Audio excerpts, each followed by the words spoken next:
Was this something you and Eric had talked about, previously? Like if there was an opening, you'd be interested, or did he reach out to you, or how did this all come together? Oh, hold on one second. I got you. Sorry about that, but it was mutual. We are, as y'all know, that I was coaching at Fayetteville High School. It's right across the street.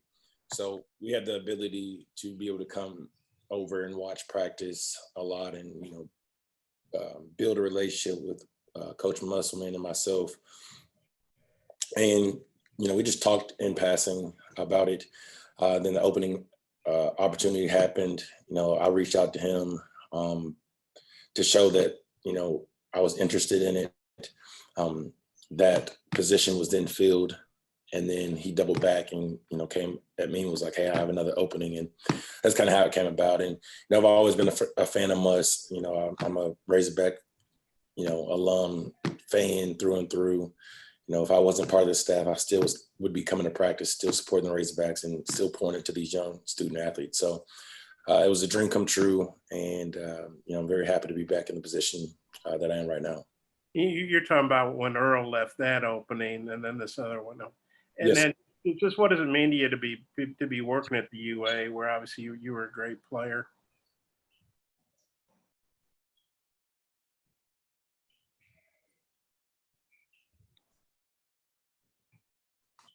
Hold on.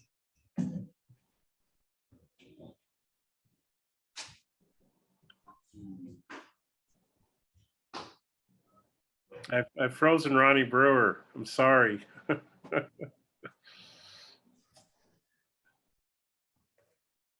Nope. I thought it was just my computer.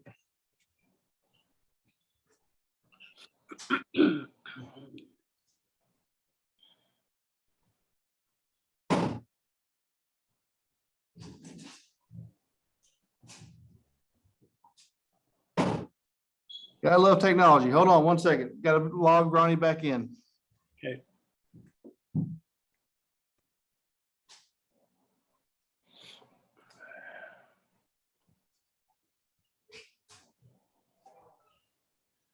Sorry about that.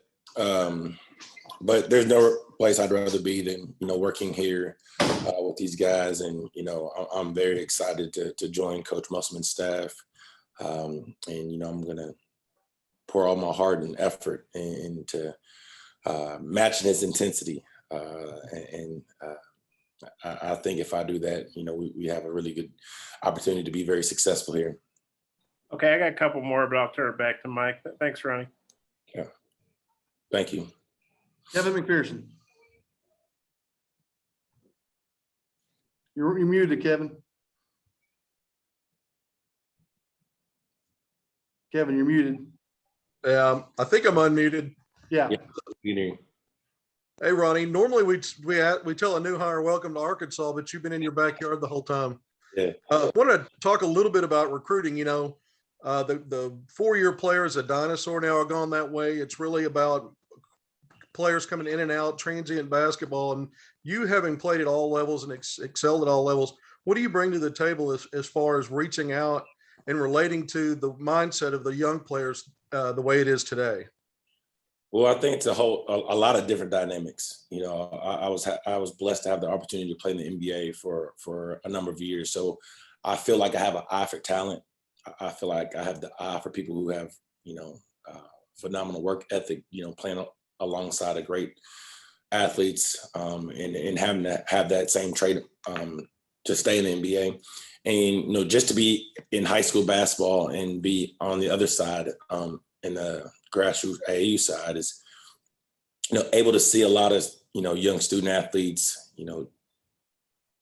pick their game, pick their brains as a high school coach and AAU coach. Just now I'm on the other side. And, I don't think the 4-year player is extinct. I think that's part of the game is being able to see a player, develop him, and get him to where you need to get to help your team out and hopefully one day make it to the next level. One thing that, stands out in my mind is, it was a no-brainer to come join the staff is, Coach Musselman's attention to detail, his player development. Example, you look at Moses Moody, what he was ranked when he finished his senior year as a high school student athlete, and his junior year, and then he comes at Arkansas and he, progresses over the span. Not saying that anything away from his work ethic, because Moses probably worked his butt off, but he improved because of the attention to detail. So, that's one of the things that I excel in. I was able to play for some excellent coaches in the NBA, and Coach Sloan and Coach Thibodeau, Coach Woodson, Scotty Brooks, Lionel Hollins. Kevin McHale. You can go down the list, and play for Stan Heath, was a really, really good coach as well. So I had some good mentors, and plan to learn a lot from Coach Musselman and this staff, because they have a lot of NBA experience. And I'm just going to try to pour those in these young student athletes and the high school guys that we bring in. Follow-up question to that. You talked about some NBA names. I understand, as I know it, obviously your Arkansas ties, everyone knows that, but there's also NBA ties, not only with you, but your dad, that go back to Eric Musselman and his dad, who coached the NBA, and other coaches. Can you talk a little bit about some of those relationships? Well, my dad did play for Coach Musselman's father. I didn't have the opportunity to meet him, or don't remember my dad playing much in the NBA. But, as growing up as a young kid and as a young adult, I'm starting to meet the people that my dad had connections with, not only in the high school ranks, the college ranks, but the professional ranks. And it's carried over to my career. The relationships I've had in high school, the relationships I've had in college, the relationships I had in the pros. And so it's coming full circle, being able to know GMs, being able to know head coaches in the NBA, head scouts, and be able to pick their brain about what they're looking for, and being able to pour that into our players, and tell these young student athletes coming out of high school, what it takes to make it to the next level. Thanks, Ronnie. Thanks, Evan. Nate Allen. Ronnie, just as far as relationships, how do you feel strongly you are with the high school coaches and AAU coaches, from the experience you've had both in Arkansas and surrounding states? I think I have pretty good relationships. I know a lot of people, it was the 5A West back then, but, 6A, 7A might not like me as much, my time at Fayetteville, but I think we have a pretty good relationship. I think I have relationships with a lot of people throughout the state of Arkansas, because I did work on the other side of not only high school basketball, but AAU basketball. And with that being said, if you follow AAU basketball, the Nike EYBL is one of the top premier elite circuits. And so being able to travel around the United States, see these guys playing at a high level, having relationships with the coaches, meeting the players, meeting high school coaches throughout my time coaching high school, I think it goes a long way. And I think that, being at Arkansas carries a lot of weight. Being under Coach Eric Musselman carries a lot of weight. It can't be a fluke to make it to Elite Eight. And his track record speaks for itself. And so I think a lot of people, it's been kind of crazy, is a lot of people have reached out to me about my current job and current players, and it's making my job, I wouldn't say easy, but it's kind of like throwing fuel in the fire, because it's only making me want to grind and work a little bit harder to make sure I get this right on the first time around. And just how cooperative do you all have to be as far as, you're working with other assistants and trading evaluations and all that, as far as, who decides on recruiting and who you take and who you don't? Well, at the end of the day, we all have the same goal. We're trying to win the national championship here. And you have to be as strong as your weakest link. And so being on staff, you see how hard Coach Musselman, prepares, his attention to detail when coming up with the practice plan, his attention to detail on the court, how hard these student athletes practice and buy into his system. Like, you would be a crazy person not to try to match that same intensity. Like, if you have a heartbeat or a pulse, like, it has to hype you up with trying to match his intensity. You guys see how Coach Musselman is on the sideline, getting after the players, getting after the refs, getting the fans involved. That's the same way he is in practice. That's the same way in his preparation. So for us as a staff, we've got to match his intensity and his attention to detail and his passion. And from a guy that's from the university, from the state of Arkansas, from Fayetteville, that went to the university, it means a lot to me to make sure this works out, to make sure that we're having the best players and to putting the best product on the floor to represent the state of Arkansas and the University of Arkansas. Thank you. Thank you. Trey Biddy. Hey, Ronnie, congratulations on your new position. Hey, I was curious, I know you can't comment on specific recruits, but this is a pretty unique year inside the state. And just wondering if you could comment on your approach to some of these guys. I know a couple of high profile guys aren't committed yet. Yeah, well, I mean, just like anything in life, people have options, but for us, we have to do our due diligence. We have to work extremely hard as we possibly can. There's a realization that you can't get every player in the country. You can't get every top player in the state, but I can sleep at night knowing that everybody on this staff, including myself, are going to do everything that we possibly can to try to get all the top players in the country, the top players in the state. It's a unique time in the state of Arkansas. There hasn't been probably this much talent, back to back years in a long, long time. So, we've got to do the best we possibly can on this recruiting trail. But the biggest thing for us is we still got to take care of the guys that are here. We've got to continue to pour into these guys that are here in the gym right now, making sure that they're developing, make sure they're taking care of their body, make sure they're getting stronger, make sure they're getting better on their weaknesses and polishing up on their strengths. Because if we're only focused on the outside guys and the other guys, it's not going to be as attractive to come to the University of Arkansas if we don't come back stronger than we did last year when we had that good Elite Eight run. So it goes hand in hand, working the guys here, but also putting out forth the effort in state and across the country on recruiting these student athletes.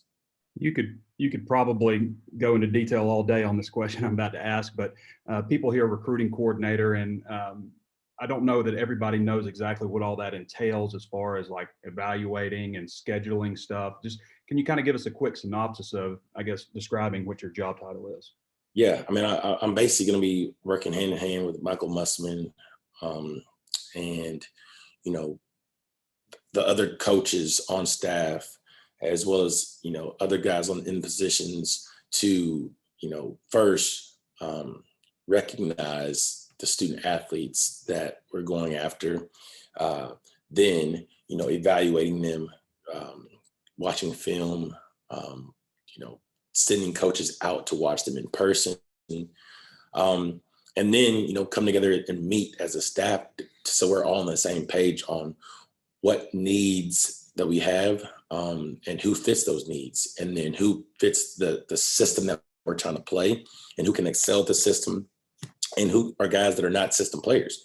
And so, I think there's a lot of different titles you can throw at it or a lot of different responsibilities that I have. But, at the end of the day, we're all working to try to bring the best student athletes on campus and as well as developing the student athletes that we have at the University of Arkansas right now. Thanks, Ronnie. Andrew. Yeah, Ronnie, I was wondering, I know you've done some radio stuff and you were working at Fayetteville High School. What's your ultimate goal? Do you want to be a college coach? Yeah, I mean, I think, down the line, I would love to be a college coach. I love the position I am in right now. I loved coaching. I loved coaching at Fayetteville High School. I loved coaching the Woods Elite AAU program. I love buying into student athletes. And from here in this position, I can't necessarily coach on the court, but, the biggest thing for me is, the mentorship, being able to, when the guys are walking off the court, being able to talk to them about stuff I see, or, and they're in the locker room, hey man, you had a phenomenal practice, but I think you might need to do this, this, and this, or this is the approach that you might have to take, and juggling, academics, strength and conditioning, getting your body right and putting the work in on the court. And then one of the areas that is new and it's a gray area to everybody is NIL and how to create your own brand and how to maintain that brand and how to branch off and show your true personality and how to get involved in the community. So those are all things that, I'm able to do.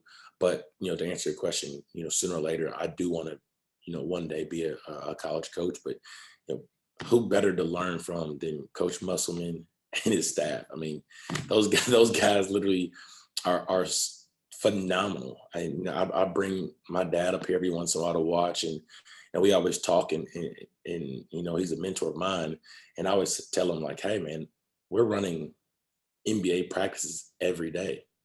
Like the way that they're set up each and every day is exactly how I practice in the NBA. And these student athletes are blessed to be able to be under Coach Musselman and as well as other assistants. So it's a great position for me because I'm able to be a sponge and soak up all the knowledge that these guys are putting out every day. And I know you said earlier that the 4-year player isn't, totally extinct, but, with Moody, going to be the first one and done in school history. Does that maybe open doors to other recruits? I mean, how does that help on the recruiting trail to have a guy like that? Well, I know one thing. I know that's something that other teams can't bash us about. A lot of teams, well, they don't have one and dones, or you can't get drafted from Arkansas if you stay this amount of years. Or there's always negativity that's surrounded in recruiting. That's one thing that we don't do. But what we can do is we can live off facts. And, we did have a guy that was from the state of Arkansas that ended up staying home, going to the University of Arkansas, buying into Coach Musselman's system, buying into everything that we're saying, and now we'll have the opportunity to be one of the top picks in the NBA draft, and not only chase his life but his family's life. Ty Richardson.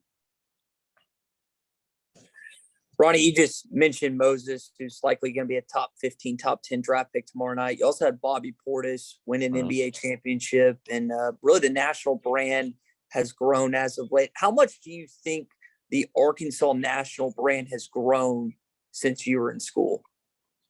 It's grown tremendously. Everybody knows about Moses Moody because of the year he had this year in the run that Arkansas had. Everybody's talking about Bobby Portis because of the run that he had with the Milwaukee Bucks, the role he had, and the adversity he's gone through. Everybody knows Pat Beverly because he's a veteran and he gets a lot of pub. But my biggest story that I tell people is Daniel Gafford.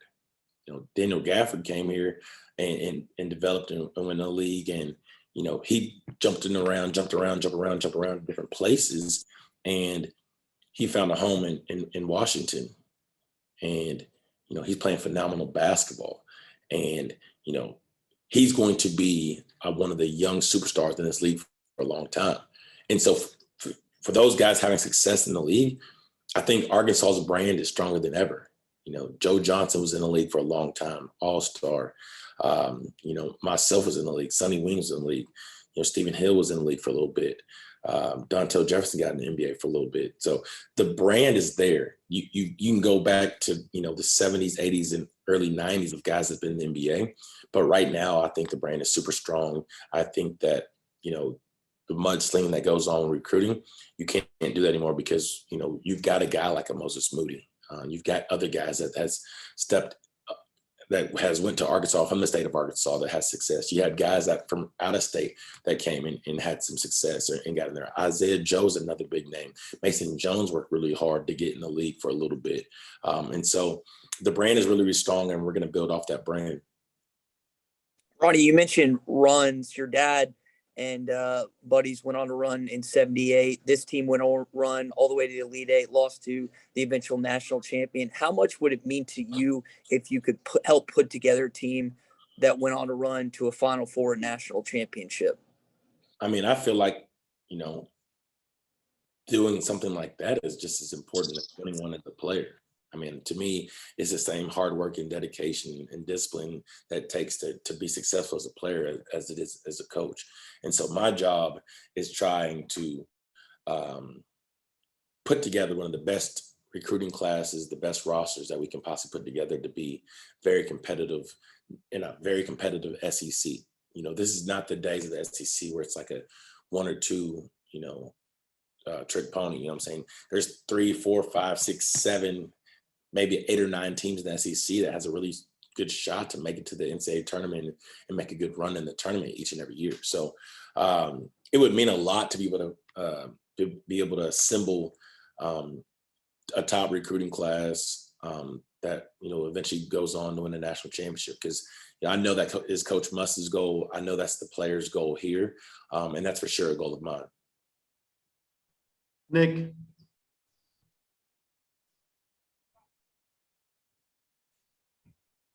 Hey, Ronnie, you mentioned Moses Moody. Just going in as yourself as a first round pick, he's, like you said, projected to be in that lottery conversation. What have you seen just on the sideline watching him throughout this last season that will translate really well into the NBA? I mean, first of all, he's mature beyond his age. He goes out there and plays at a pace that's comfortable, like within itself. And he's very versatile. He can catch and shoot. He'll put the ball on the floor for the mid-range, and he can get all the way back to the basket. He's athletic enough to finish at the rim with contact. He's a very savvy, high basketball IQ player. He doesn't force a lot of stuff. He lets the game come to him. And, those are things that translate into the NBA. A lot of people that know the game say that, hey, man, that guy's got a pro game. Like his game is meant for the pros and not for college. Like he's a type of player that kind of similar to a Joe Johnson. He might have his best years in the pros opposed to his best years in college. And that's just the type of player I think that Moses is. I think that, he does a lot of things really, really well. And it's one of the things I learned, as a pro is, stick to your strengths, shy away from your weaknesses, and find your niche on what a team needs. And I think that he checks the boxes on a lot of those things. A guy that can knock down shots, he can do that. A guy that can facilitate for others, he can do that. A guy that can, get you a bucket any given time, he can do that. And a guy that is disciplined and hungry enough to defend, that makes you an elite basketball player. And that's, to me, why he's going to get his name called very, very early in the draft. Curtis. Hey, Ronnie, you've been able to touch quite a bit on the high school recruiting, but obviously Arkansas has had a lot of success under Musselman in the transfer market. Could you maybe talk a little bit about the approach you guys have in attacking that thing and just the importance of maintaining a presence there? Man, it's insane. The work that these guys do makes you only work harder. So it's kind of unreal, like in real time, how this stuff works. A transfer portal hits, we all know about it, and we all know top to bottom his front and back story. So, we're working, honestly, 24 hours a day. I mean, there's been times where I get text messages super late. I get text messages super early, around the board on players, high school and grad transfers. So that's one of the things that Coach Musselman has, put a staple on, is having success with grad transfers. And, I don't think that that's something he's going to shy away. But, I think that he's had a great mixture between finding guys, high school student athlete recruits, and a mixture of grad transfers to mesh it together to make a big picture. And we're going to continue to do that. And then I guess a big part of your job is kind of looking ahead towards the future, but I'm just curious, how's the relationship building going with the current players? And then is there anything that's standing out to you so far about the team you have put together this season? Well, I'm a pretty, easygoing guy. So, my first day, I introduced myself. I know a lot of the guys because a lot of the guys are from the state, and a lot of, some of the guys had been here. But, the grad transfers, are pretty new and, you know, trying to build a relationship with them. And that's the half of it. Like, you've got to build a relationship with your team. You have to have great team chemistry, and you have to have all the guys buy in to what you're trying to do. And I think that across the board, we really do. And, you know, I know you guys have probably seen a practice, but, you know, be able to see a practice every day and the attention to detail, and then have the guys buying in, playing as hard as they possibly can is kind of like, you know, surreal to be able to see it. But, you know, off of that, being able to go out and tell other people about it makes my job easier, because, you know, I can tell these guys, you know, if you have, you know, goals and dreams or admirations of playing at the next level. And this guy was, you know, an NBA head coach, assistant, scout. He still has ties with NBA players and coaches and GMs and owners, as well as other guys on his staff. And so, you know, the high school guys is great to be able to say that, but it's also great for the grad transfers, because, you know, when they transfer, yeah, they might be unhappy, but for the most part, they're just trying to better their situation and try to get to the next level. Thank you. Scotty?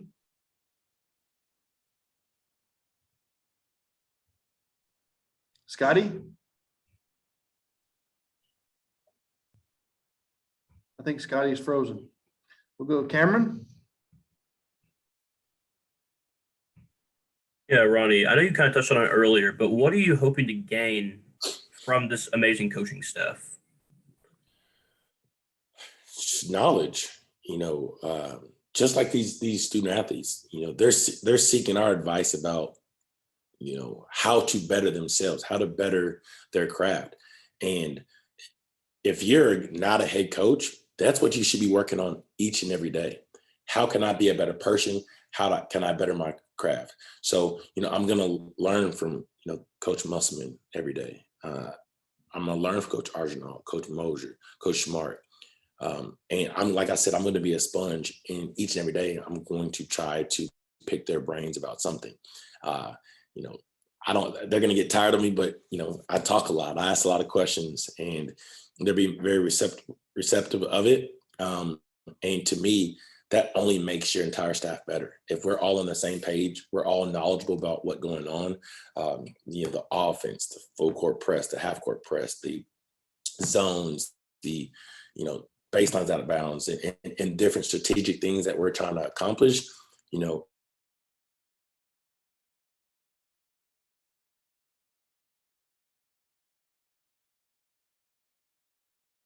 I think Ronnie froze up again.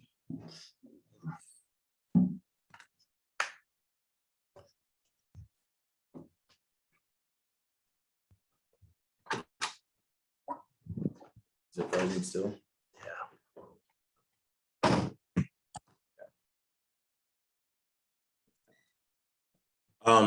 If we're all on the same page, it only makes our staff stronger, and it makes our players even stronger. And yeah, that's literally my approach every day, is try to learn from everybody else on this staff. Yeah, Ronnie, I was just asking you about, you know, what you learned, you know, with Coach Stamps, and then on the AAU circuit, just what you can bring from that experience to this new role. Yeah, you know, I was saying how after every practice, we were telling the kids that we loved them, and we were, you know, building relationships, being personable with them, and showing the student athletes that we really cared about them. It wasn't just we were there to do a job. And, you know, I learned that from Coach Stamps. That's something that we harped on each and every day.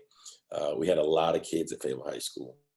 And so trying to build a relationship 9th through 12th was tough, but, you know, it's something that he encouraged, and that was, you know, the culture at Fayetteville High School. And so I learned that from him. I learned about, you know, approaching the day every day, you know, to get better every time you step on the court, because, you know, through COVID, you know, it could be taken away at any given time. And so we didn't take it for granted. We attacked the day each and every day. And I carried that over to AAU, and I plan on carrying it over to here at the University of Arkansas, is, you know, building a relationship with these student athletes, and, you know, just encourage them to attack the day and love on these guys as much as I possibly can. Stuart? Yeah, Ronnie, I wanted to ask you, when you came to Arkansas, do you feel any pressure following in your dad's footsteps? Sometimes players that do that say there's always kind of a pressure to kind of duplicate what their dad did. My dad hates when I say this, but I don't think so. When my dad played in the 70s, that was so long ago. The game was completely different. They wore like short shorts, and they didn't have a 3-point line. And so coming to Arkansas, it was more of a, the state of the Razorbacks weren't in a good place, and I could have went anywhere I wanted to in the country, but I chose to stay home. I chose to put Arkansas back on the map, and not only play with a chip on my shoulder, but I wanted to represent what was on the front of my jersey as well as on the back. And I didn't feel any additional pressure. I just knew that it was a lot of work that was going to have to be put into it if I wanted to. I knew I was good at basketball, but I didn't want to be good. I wanted to be elite. And so not only did I want to be elite on the court, I wanted to be elite in the classroom. And so I knew that by doing that, it was going to be a lot of hard work and dedication. And, I wanted to take that challenge. And it wasn't, oh man, people are going to think that my dad's better than me. That never went through my mind. It was more of, let me go out there and show everybody that, the Razorbacks are the real deal, and that I put the work in, that I'm the real deal as well. I'm old enough to remember your dad. You mentioned all those great coaches that you played for. Talk about Jerry Sloan and what you learned from him. I remember when he played for the Bulls back when I was a kid. And rest in peace to Coach Sloan, man. He's one of my favorite coaches. And, one of the things the first year I came in there, the first thing he said was, man, I really hate you. I hate rookies. I don't think that you deserve to be here. I don't think you deserve to play. And, I thought he was joking at first, but he never cracked a smile after saying that. And so, people know me. I ask a lot of questions. My mom told me like a closed mouth didn't get fed. And so I asked a lot of questions, and I was like, well, why do you think that? And he was like, I don't think guys know what it means to put the real work in. And you can say that, when you come into a new job, or, on the basketball side, going from junior high to high school to college to NBA, each level was a difference. And there's a change. And for me, when I got to the NBA, I knew what hard work was, because I that's what I had to do to be elite in college. It's not till you get in the NBA and you're around a lot of elite guys that what it is to try to be elite and actually put in the real work. And so I had to change how I prepared, and the hard work that I put in, and the attention to detail I had to have to be successful. And that, that's lifting weights before, after practice, getting in conditioning before and after practice, getting up extra shots before and after practice, and then taking time out with your position coach to study the film, not only on the strengths that you have, but the weaknesses, and doing the same thing about your opponents. And so each and every game going in playing for Coach Sloan, I knew like more about the other team than the other team knew about themselves. And so I that's how I was able to get a lot of steals, watching film and be able to know the plays of the other team. So I love playing for Coach Sloan. He gave me the true meaning of what it actually meant to work hard and be a true professional. And, I owe, for as many years I was in the NBA, strictly to him. One more from me. I always wanted to ask an NBA player or any player this. How hectic is it when you get traded? I mean, I know it's like a spur of the moment thing. How hectic is that? Do you have any stories? Oh my gosh. I probably have the most hectic story about being traded. And I think it's funny because it was kind of documented. When I was with the Jazz, I got traded from the Utah Jazz to Memphis Grizzlies. That particular year, we were coming back from All-Star break. And so I was in Arkansas, and I flew from Arkansas to New Orleans. We played the Hornets down there. That had Chris Paul, and we ended up beating them. And Coach Sloan looked a lot of players in the eye, Carlos Boozer and myself being the main one, because there was trade rumors around both of us. And he told us, hey guys, y'all need to relax. I know y'all play hard, and we're all seriousness throughout the practice, but you can have some fun. Nobody's going to get traded on this team. We're going to have a long run, and we're going to compete to try to win the Western Conference. So we ended up practicing, eating, and then getting on the plane, and we were headed on a West Coast trip where we were going to play, Golden State. We were going to play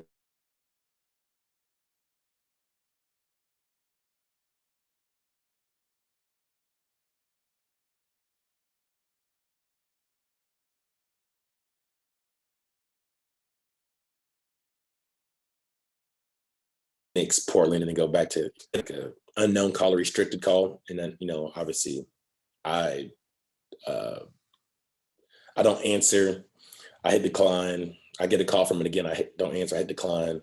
And then my agent calls me, and he's like, "Where are you at?" And I was like, "I'm on the plane. We're about to take off." So doors are closed, and you know how like you taxi down the runway, and you're about to turn, and they rev up the engine before they're about to, go down fast on the runway. Well, that's what we're doing. We're taxiing down, and we're turning the corner, and they're revving up the engine. We're about to take off. And he was like, "You need to get off the plane because you just got traded to the Memphis Grizzlies." And I was like, "No way."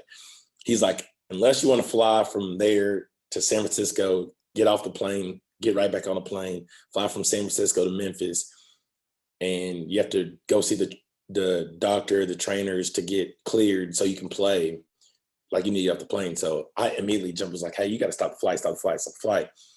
And, I was sitting in the front. So I kind of, the pilots are right there, and they're, they kind of look back, and they see my face, how serious I am. And, the players all get up, like they were in the front of the plane, was like, "What's going on?" And they stop revving the engine. I walk back to the end of the plane, and I go back to Coach Sloan. And, Coach Sloan gave me some pretty harsh words like, "What the heck's going on? What are you doing?" And I was like, "Coach Sloan, hey, I really appreciate the opportunity. You trusted me. You had faith in me. You drafted me with the 14th pick. You gave me, 3.5 of the best years I've ever had in my entire life. But, I just got traded to the Memphis Grizzlies." He set out a whole bunch of other cuss words. And I was like, "Well," I said, at the time, the guy, his name is Brian Zettler. He was an equipment manager and assistant trainer. I was like, "BZ, can you please help me get my stuff off the plane?" And so we literally, while he got up, we walked off, had to get off the plane, the middle of the runway, get my bags. They sent out a car for me. It was a truck. Threw my bags in the back of the truck. I'm getting text messages from not only the players on the plane, but now it has hit ESPN. And so everybody back home is texting me. My mom and dad are calling me nonstop. My agent's calling me nonstop. And I'm like, everybody on the plane is like, "This is not really happening." Like, I was a starting shooting guard on the team at the time. And, it was really, really bad. But at that time, that particular time, 3.5 years in the league, I knew that, the NBA is a true business. It's a true business because, the move didn't help the Jazz out at all, saving money. And then, I ended up not trying to re-sign with them and sign with the Bulls. So kind of the rest is history, but crazy story. But, it's funny that people ask me that because it was a pretty hectic time.